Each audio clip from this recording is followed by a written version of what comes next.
From Washington, the McLaughlin Group, the American original. For over 3 decades, the sharpest minds, best sources, hardest talk. The McLaughlin Group is brought to you by Siemens. Across the country, we're building answers, and we're building them to last. Siemens Answers. Are you still sleeping? I just wanted to check and make sure that we were on schedule.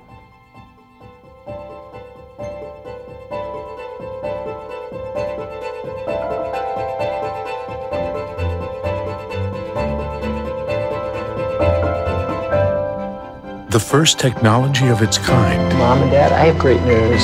Is now providing answers families need. Siemens Answers.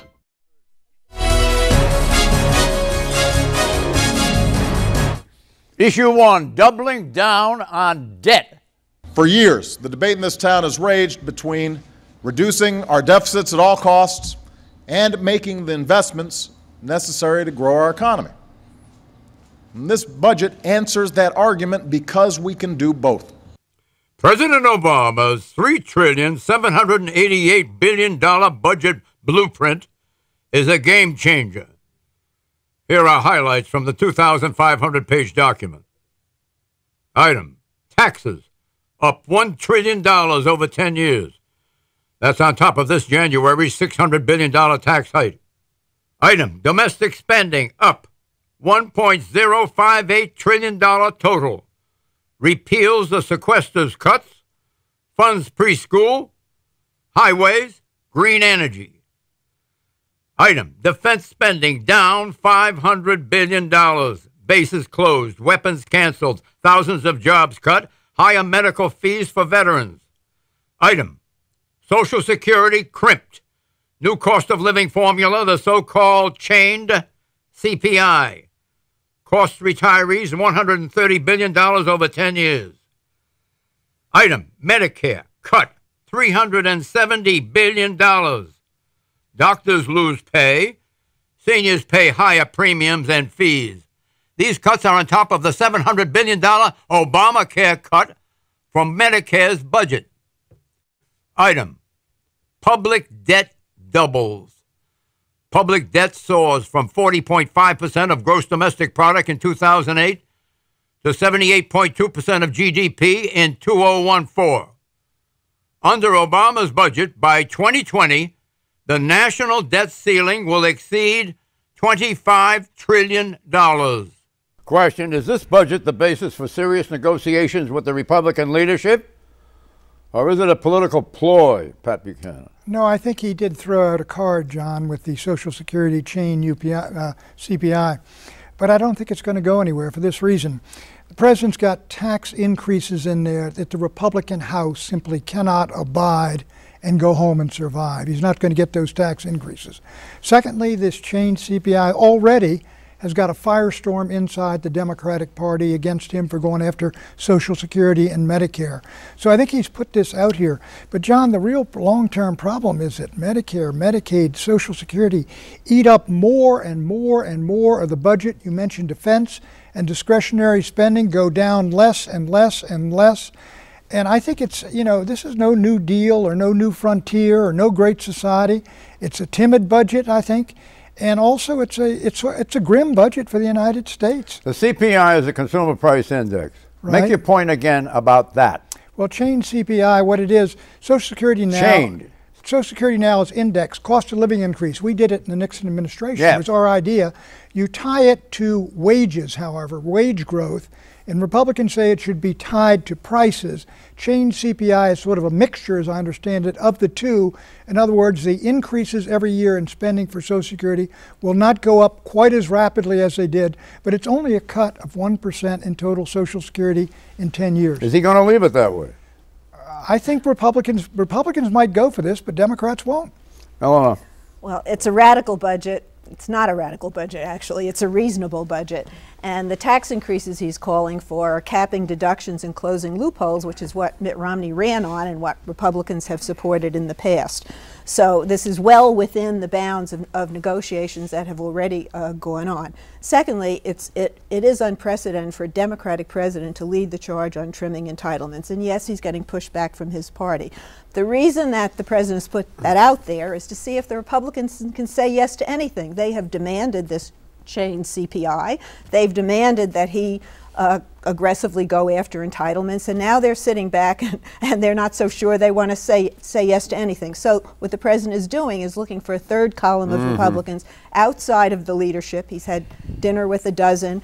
He's had some success on other issues, peeling off Republicans on guns, peeling them off on immigration, and creating this column of Republicans that he can work with in the Senate, that if they can then get something passed in the Senate, they can put pressure on the House, where Democrats would carry the day on passing something in the House.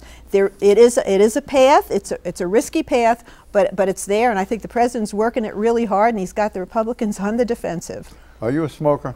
No, I'm not. Do you know the president wants to put a sin tax on cigarettes? There's already been many taxes on cigarettes. This is, Republicans would argue, is a tax on people who really are the lower wage earners. Well, it's going to pay for universal preschool. Isn't that a good objective? Which studies have shown it really does absolutely nothing to advance children academically beyond the 3rd grade. Is it the ultimate nanny state? Well, ask Mayor Bloomberg what he thinks of the tax. I think we are becoming more of a nanny state. The problem is we are expected to cover health care costs for people as they get older. And on the other end, we don't want to tax them or do anything to affect their health when they're younger. But this is a tax on working class Americans, though. It's like 94-cent tax on cigarettes for people who earn $40,000 a year on average. I didn't mean to delay on that. Do you have any larger point on the whole package? Well, on the whole budget itself, the president put out entitlement reform. When has that ever happened? But the question is whether it can move anywhere. Republicans say they would go for a change in the cost of living adjustment if it was a part of a larger deal on tax reform. It is not. So what it will amount to is a tax increase. Already a Republican or two has come out and said this is going to be a tax increase, but it does throw out the idea of entitlement reform. They are trying to strike a deal on entitlement reform. They've been having dinners, they've been talking. Here it is in formal form, entitlement reform. In 15 months, we're going to have an election, and we're going to re-elect the House of Representatives. Do you think that any of this is geared to win that election away from the Republicans and for the Democrats? I think without question. I mean, that's the nature of the game, I suppose. There's no doubt but that this is intended, in a sense, to give the American public the feeling that the president is trying to really do something about the deficit and making some gestures towards a compromise. In fact, I don't believe that's the case. It's less than 1% of what we're talking about in terms of what we need to do. And we're just so far from dealing with this issue. And people who follow this know this. And this is the sad part of it, because sooner or later it's going to blow up in our faces. And the only question is, why can't you talk about the cost of living index? It's an inaccurate, the way that we do it now is an inaccurate cost of living. They're supposed to get cost of living index. It's just the wrong formula. This is considered to be a concession. That's ridiculous. It's just ridiculous. And we are so far from getting the budgets and deficits under control, and that's equally ridiculous. So I'm totally dismayed by all this. This is big government. This is big government spending involved here, with a demonstrable lack of demand. Is that what I see here? Yeah. Well, let me just say to you, I believe, if you had a serious about that, I think there should be a significant reduction in the kind of benefits, special benefits, and special provisions that help the wealthy. Mort is exactly right, John. Let me tell you what you ought to do. Mort is exactly right. Hold on, I'll get you just a minute. What's the point over here? Mort is exactly right. You not only ought to index COLAs for inflation, you should have a 2-year moratorium on all indexation for folks like me. You should increase the age of retirees to whatever it is, maybe 18 months or more. What we need is a Margaret Thatcher in there who's willing to take the heat, who's obviously disliked by a lot of people. But if we don't get somebody like that, John, we are really headed down the road to a disaster. Hello? So he hasn't gone as far as you all want. He's put something out there, and he's getting back basically a slap in the face, because the Republicans don't want to own these cuts either. The Republicans gave him credit. The Republicans credited him for putting it on the table. The chairman of the Republican campaign committee said they were going to run after Democrats for trying to balance the budget on the backs of seniors, which is so blatantly hypocritical. Even Speaker Boehner called him down. Under the U.S. Constitution, the president proposes The Congress disposes, meaning Congress alone holds the power of the purse, not the president. What should Congress do with the Obama budget? Use it as a starting point or shelve it and start all over again from scratch? If I were the Republicans in the House, I would accept this initial offer on Social Security and see if we couldn't go further and work to get a deal. I would not slap him in the face the way Craig Sheldon did, I guess. You would go along with the I don't say go along with Security? it. Look, I think we really need something on Social Security, really, to save the system and to stop draining everything else. Yes. It's an untouchable. Well, if it's that's why we got a problem. So what? It's going to eventually be non-existent. We can live with untouchables. You can live with it, John, but the guys who are 30 years old can't. Yeah, actually, Social Security has nothing to do with the deficit. It actually is doing fine. All they would have to do is raise the cap and get a little bit more money out of people at the high end, like Pat and a lot of other people. Right? But So Medicare and Medicaid are a problem, and they do have to be reined in. I think this is a starting point. The president has found some Republicans, particularly in the Senate, who are willing to work with him. And you've got other budget milestones coming up over the summer. They've got to come up with something around the debt ceiling. So yes, I think they are going to get a deal. They may get something on Social Security or some mild reform on Medicare, probably not much beyond the chain CPI. You'll politically damage them. I think it'll be a neutral effect because both sides will be in it. Have you heard of the AARP? Yes, I have. And you know the power of the AARP? I do. I think that they can probably be convinced to buy in on this. Oh, you do? He convinced you him want to make a bet on reform. that? Well, he got him in on health care reform, so I think anything is possible. Don't touch Social Security.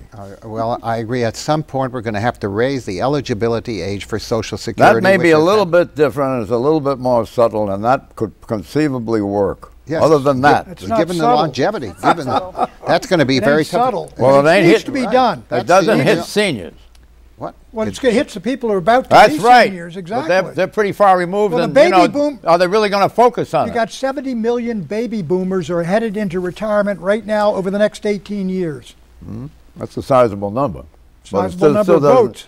Well, I think we've exhausted it. Yes. I don't think we've exhausted it. No, we have not. It's going to come up again and again and again because it is a central issue. On this program?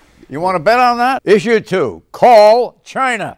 Let me ask you this as a hypothetical question that could become a reality. North Korea is continuing to resist, even by today's papers. The feeling is it's on the threshold of getting the bomb if it doesn't have the bomb. If it is discovered with certitude that they have the bomb, could you see the United States taking unilateral action? Well, I think first the United States would probably go and consult with China, which has great influence over North Korea, as you know. You need to have a look at all of the other surrounding circumstances, including the views of South Korea, which, after all, is next door. 1993, the Lady Margaret Thatcher, 20 years ago. Great Britain's esteemed Iron Lady died this week, but her wisdom lives on. North Korea now has its nuclear weapon. This year, 2013, marked North Korea's third nuclear test in 7 years. The bomb yielded anywhere from 6 to 9 kilotons of TNT. North Korea is continuing to amp up its bellicose threats. So, in the last 2 months, the U.S. has counter-amped, deploying stealth fighter jets, stealth bombers, U.S. warships, radar platforms, and more in the environs of the North Korean coast. In fact, we do it every March and April. Ship and air movements are part of the annual U.S. joint military exercise with South Korea, a key ally to the U.S. Maneuvers now in their 16th year. The exercises take place in the sphere of influence of North and South Korea, an area around which a nation views as a region under its control. Question. So, who's provoking whom? Pat Buchanan. John, I think the provocateur here is clearly North Korea. Now, we've held our annual exercises with South Korea, but this is the first time he's threatened nuclear war. He has canceled the truce with the United States. He's going to bomb Austin with atomic weapons. He is doing this consciously and deliberately, and we're not sure why. One reason people argue is that he wants to get street cred with the military in his own country. He's only 29 or 30 years old. But the United States, I think, is fairly we haven't handled it perfectly, is fairly blameless in this situation. And the problem, John, is a very simple one. How does this guy crawl back off the ledge he's crawled out on? He doesn't have the expertise his father and grandfather did, and he is way further out than they ever were. Can anyone recall an analogous situation where the United States became concerned with dalliance in our backyard and told well, the instance was Russia, to get out of our backyard? It's our sphere of influence. So too, in this instance over in Korea, there's a sphere of influence there, and the sphere of influence is on the part of North Korea. It's their sphere of influence, and we are over there provoking them de facto by our exercises with South Korea. John, I do think that the role of the United States here is not the provocateur, if I may say so. This has been going on for a long time. We realize there's some, I don't know quite how to describe the new leader of North Korea, who is very young, as Pat says, who's very inexperienced, who's trying to establish his credibility with the military in North Korea, but playing a very dangerous game there, because this is not going to end well for North Korea. Well, he's more bellicose than his father and his grandfather were, and he's not as skilled at brinkmanship. So there is some cause for alarm. But look, we have deterred North Korea for 50 years. We're going to continue to deter them. If they were to launch any kind of attack, they would be so repudiated, and I don't think they're suicidal. Well, they want to maintain their power, and I think the administration is handling it pretty well. I mean, it's different, though. This is not like the Cuban Missile Crisis, which is, I think, you were referring to. No, I'm referring to I'm referring to 2008. Russia and Venezuela conducted joint maneuvers. Russia sent Venezuela, you know, below our southern border. Russia sent two Tupolev 160 strategic bombers, 1,000 troops, 4 warships, including the Peter the Great missile cruiser. The move by Chavez and Putin was widely regarded as provocative, following in the wake of Russia's war with Georgia and tensions with U.S. military visits in Tbilisi. We're being provocative over there with North Korea. No, why do we do that? You know, you know where this comes from. This comes from a war that happens called the Korean War, and we were determined to make sure that doesn't happen again. Well, we kicked the Russians out of our sphere of influence. Yes, and that's what they're trying to do over there. We also did it with Cuba, if you recall. And we're a superpower, and we're going to have a presence in that part of the world. We take the same principles that apply to us, the same formula, and it suddenly doesn't work in North Korea when we're right in the waters of North Korea. John, let me agree with you. What? Let me agree with you. I think that 60 years after the end of the Korean War and 20 years after the end of the Cold War, the United States should have moved its ground forces completely off the Korean Peninsula and maintained air and naval support in backing up our treaty, because to this nutball in North Korea, the presence of 28,000 Americans sitting right up on his DMZ, as close to the Seoul, Korea, as frankly as Dulles Airport is to Washington, he considers that a provocation. And I think he wants to provoke the Americans and get them off the peninsula, get him to recognize them, get foreign aid and all the rest of it. I do agree with you that we ought to get off the peninsula, but we can't do it in the middle of a crisis. You recognize the legitimacy of the sphere of influence of nations. This is China's sphere of influence, not the United States. That's right. Is it not a common understanding, stated or unstated, mostly unstated, but still there, that does control the activities of countries? It's a little tiny country of 22 million, and we're a country of 310 million. So we can assert ourselves wherever we want. Well, this is bully America. That's what we've been doing. Bully America. North Korea has a 1 million-man army, so I don't think they're that worried by our by our little 28,000 troops over there, and we're not going to turn tail and run and leave our allies behind. And the U.S. foreign policy is to have some influence in Asia. We're shifting from the Middle East to Asia. So if you want to make all these changes, you're going to have to deal, I think, with a future president, maybe around 2050. You know that North and South Korea were at war, and an armistice was created, and the armistice is still in force. So North Korea and South Korea, there's that element as North Korea looks at South Korea, and South Korea is then viewed as in bed with the United States in conducting these exercises. So it all becomes even more enraging to the North Koreans. Why is no one here talking about the fact that North Korea is developing nuclear weapons at an increasing rate? They're going to be developing more and more as time goes on. For its own defense. They now say that they're taking aim at Japan, and Japan will be their first target. You know, why should the U.S. not be there to at least show our strength and power in defense of our ally Japan? Why shouldn't South Korea, if this is the case, South Korea and Japan, who are very powerful, rich nations, far stronger than North Korea, build their own nuclear deterrence? I think we had some deals.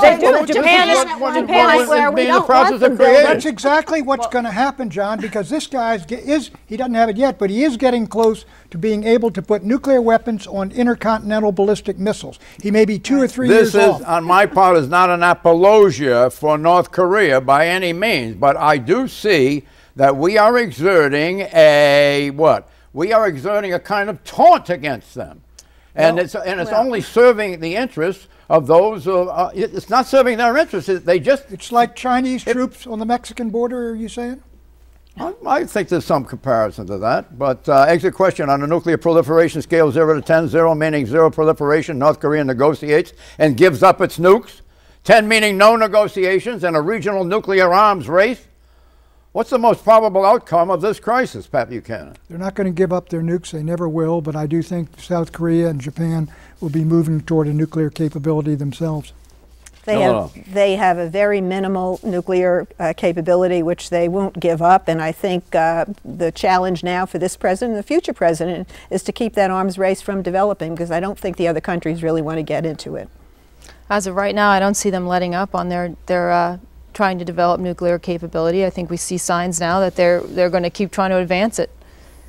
No, North Korea is definitely going to pursue its nuclear capabilities, whatever it is. The real danger is what the calibrated reactions can be to that. Issue 3, Iraq War 10 years later.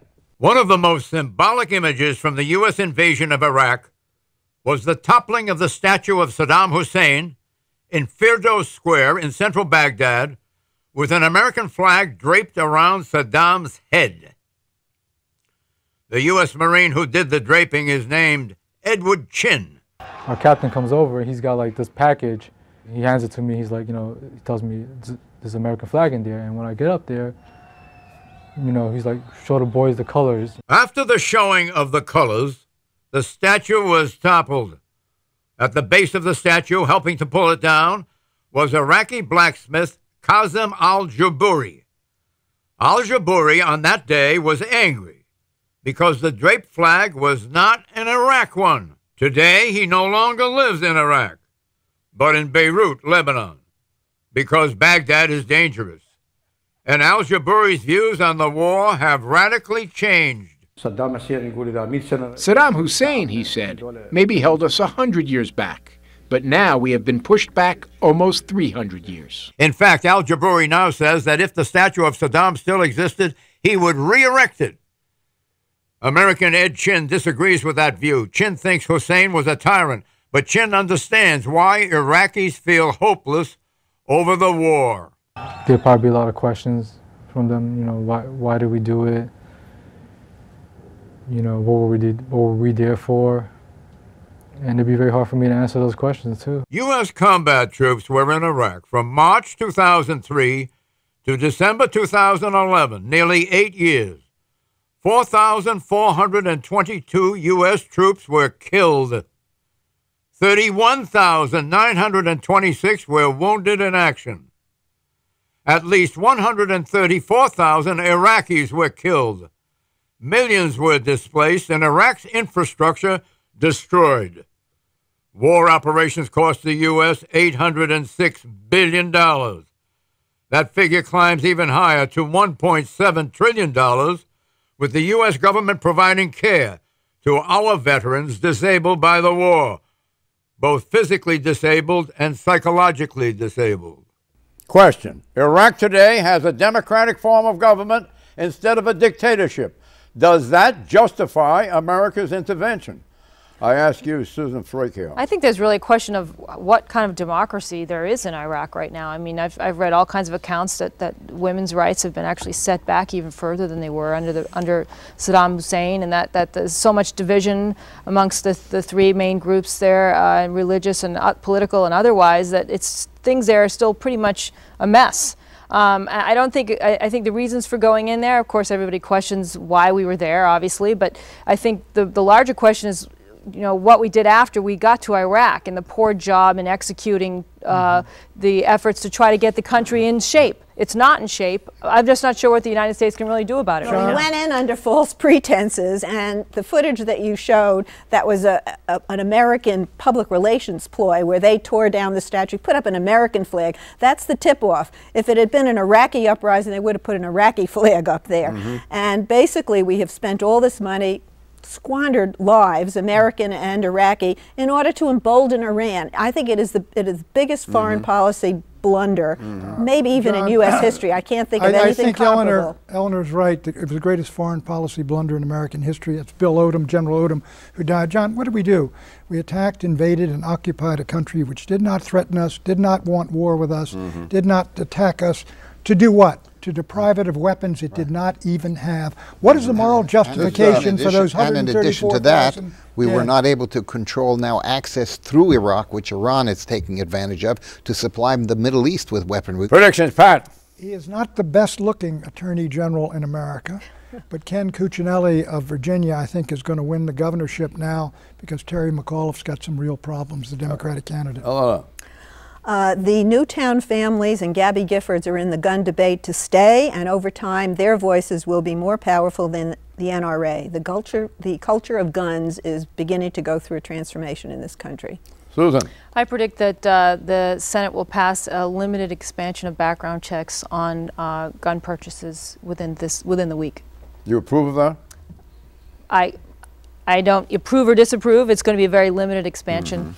Spoken like a true journalist, Martin. The suggestions that the Federal Reserve Bank is going to cut back on QE2 or all of the monetary easing is absolutely over with. They are definitely going to continue. I predict that the stock market will hit 16,000 by September 1. Bye-bye. Are you still sleeping? I just wanted to check and make sure that we were on schedule.